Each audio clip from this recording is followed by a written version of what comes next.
السلام علیکم ورحمۃ اللہ وبرکاتہ۔ میں تنویر خالد حاضر ہوں آپ کے ساتھ آؤ عربی سیکھیں سلسلے میں مفتاح العربیہ حصہ دوم کے 13ویں سبق الدرس الثالث عشر کے ساتھ۔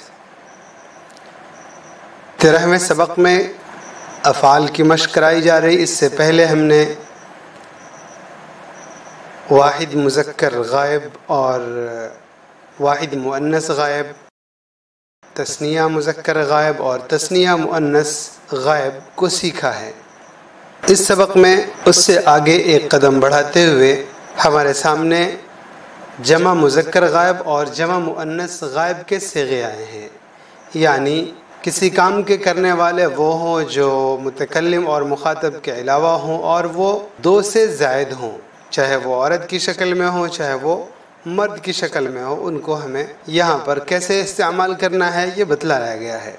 کچھ اوپر افعال دیے گئے ہیں، ان افعال کا جو مذکر مؤنث جو گزر چکا، یعنی وہ مذکر مؤنث واحد کی حالت میں اور تثنیہ کی حالت میں وہ، اور اس کے ساتھ میں جو جمع کی حالت میں کیسے استعمال کریں گے وہ دکھایا گیا۔ مثلا ہم دیکھ رہے ہیں اوپر دخل دخلت، یہ دخل واحد مذکر غائب، دخلت واحد مؤنث غائب، دخل تثنیہ مذکر غائب اور دخلتا تثنیہ مؤنث غائب۔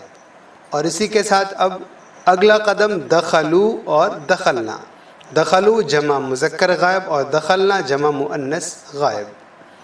ایسے ہی فریحہ کو بھی استعمال کیا گیا ہے، دیکھ لیں آپ، فرحو اور فرحنا، فرحو جمع کے لیے یعنی جمع مذکر غائب کے لیے اور فرحنا جمع مؤنث غائب کے لیے۔ کتبہ سے کتبو جمع مذکر غائب کے لیے اور کتبنا جمع مؤنث غائب کے لیے۔ فہمہ سے فہمو جمع مذکر غائب کے لیے اور فہمنا جمع مؤنث غائب کے لیے۔ قرأ سے قرأو جمع مذکر غائب کے لیے اور قرأنا جمع مؤنث غائب کے لیے۔ اسی بات کو مصنف دامت برکاتہم نے حاشیے میں بھی کہا ہے کہ فعل ماضی جمع مذکر اور جمع مؤنث غائب حسب سابق طلبہ کو یہاں یہ سمجھا دیا جاوے کہ دو سے زائد لڑکوں یا مردوں کے متعلق یہ کہنا ہو کہ ماضی میں انہوں نے فلاں کام کیا تو اس کو فعلو کے وزن پر ادا کیا جائے گا۔ وہ فعلو ہو چاہے فعلو ہو چاہے فعلو ہو، آپ دیکھ رہے ہیں شکل بدل جاتی، دخلا یہ فعلہ ہے، فرحہ فعلہ ہے، اور بھی کچھ الفاظ آتے ہیں جہاں پہ بدل جاتی ہے شکل۔ اور اگر دو سے زائد لڑکیوں اور عورتوں کے سلسلے میں گزرے ہوئے زمانے میں کسی کام کے کرنے کی بات کہنی ہو تو اس کو فعلنا کے وزن پر ادا کیا جائے گا، چاہے وہ فعلنا ہو چاہے وہ فعلنا ہو چاہے وہ فعلنا ہو، جو بھی شکل ہو۔ سبق کی مثالوں سے واضح کر دیا جائے تاکہ بچے اچھی طرح سمجھ لیں۔ تو امید ہے کہ آپ سمجھ گئے ہوں گے۔ آئیے سبق کی مثالوں سے اسے ہم سمجھنے کی کوشش کرتے ہیں، ترجمہ کرتے رہیں گے اور سمجھتے رہیں گے۔ دخل راشد الفصل ودخلت معه اخته الصغيرة فجلس في أدب على مقعديهما۔ راشد درسگاہ میں داخل ہوا اور اس کے ساتھ اس کی چھوٹی بہن بھی داخل ہوئی۔ وہ دونوں ادب کے ساتھ اپنی سیٹوں پر بیٹھے۔ دیکھیے یہاں پر دوسرا جملہ جو تھا دخلت معه اخته الصغیرہ، اس کے ساتھ میں نے بھی کا ترجمہ کر دیا ہے۔ یہ بھی کہاں سے آیا تو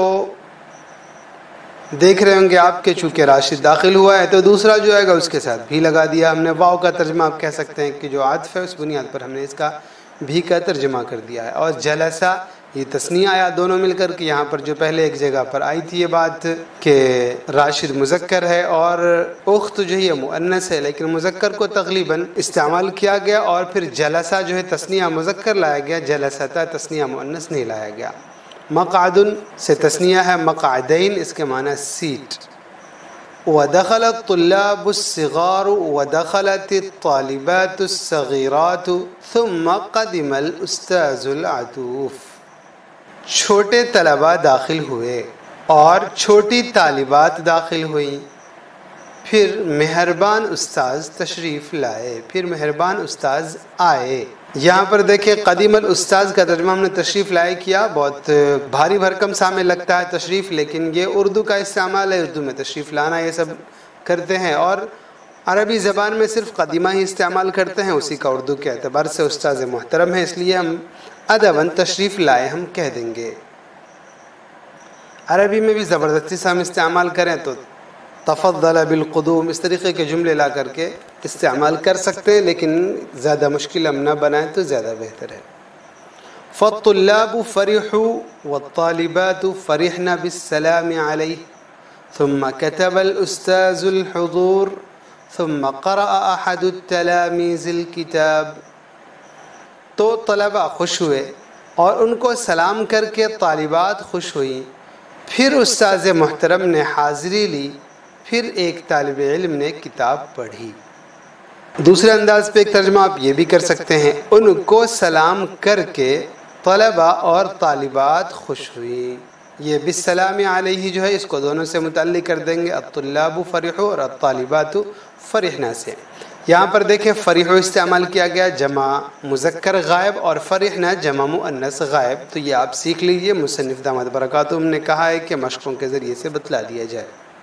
استاذ محترم نے حاضری لی، کتب الاستاذ الحضور، یہ اتنا لمبا چوڑا سا جملہ ہے، پھر استاذ نے حاضری لکھی، لیکن اس کے لیے جو بنایا سا ریڈی میڈ سا لفظ ہمارے یہاں اردو میں مستعمل ہے وہ ہے حاضری لینا، تو بس ہم ثم کتب الاستاذ الحضور کا ترجمہ کریں گے، پھر انہوں نے حاضری لی، اس کے لیے اخذ کا لفظ استعمال نہیں کریں گے، نہیں، عربی میں کتب الاستاذ کتب الحضور لکھا جائے گا اور اردو میں اس کا ترجمہ ہوگا اخذ الحضور یعنی حاضری لی۔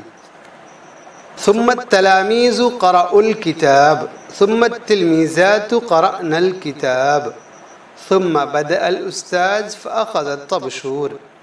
پھر طلباء نے کتاب پڑھی، پھر طالبات نے کتاب پڑھی، پھر استاذ نے آغاز فرمایا تو چاک لیا۔ یہاں پر دیکھیں قرأو یہ جمع استعمال کیا گیا، جمع مذکر غائب، اور قرأنا جمع مؤنث غائب۔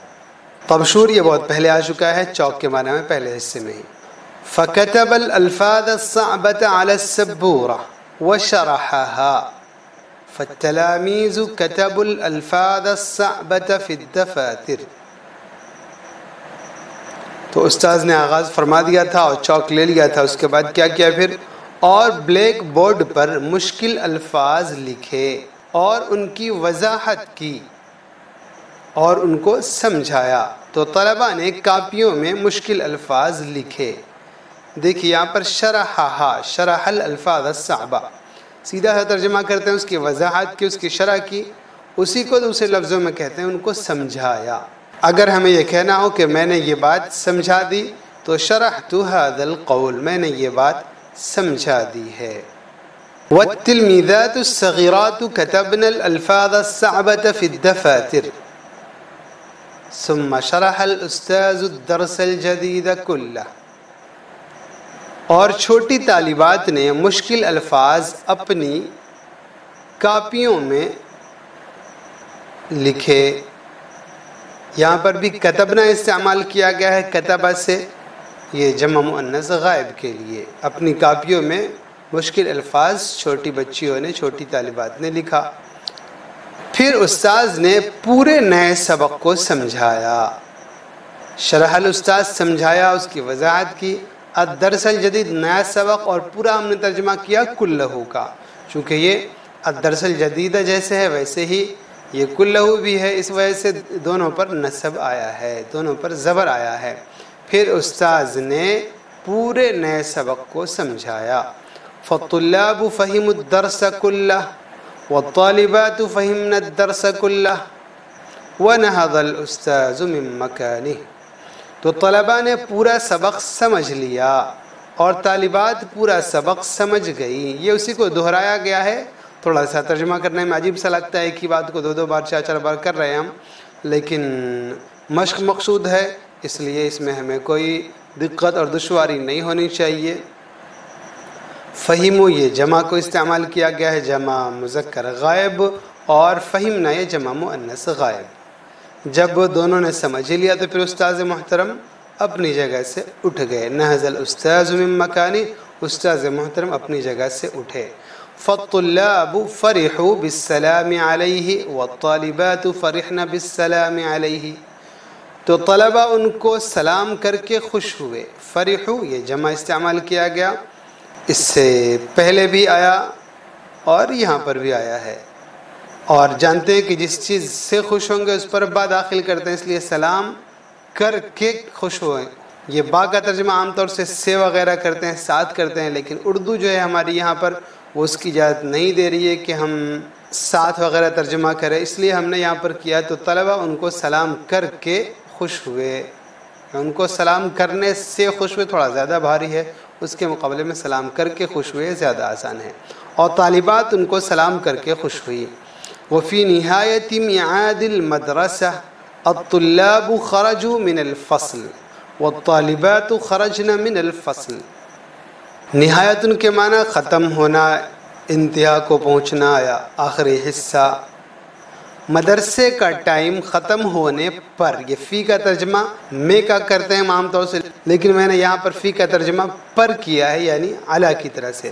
تو مدرسے کا ٹائم ختم ہونے پر طلبہ درسگاہ سے نکلے اور طالبات کلاس روم سے نکلی. درسگاہ کلاس روم دونوں ایک ہی چیز ہے. خرجو استعمال کیا گیا جمع مذکر غائب، اور خرجنا جمع مؤنث غائب. فرکبوا حافلة المدرسة وركبنا حافلة المدرسة فوصلوا إلى البيت ووصلنا إلى البيت. پھر لڑکے مدرسے کی بس پر سوار ہوئے تو لڑکے مدرسے کی بس پر سوار ہوئے اور لڑکیاں مدرسے کی بس پر چڑھی.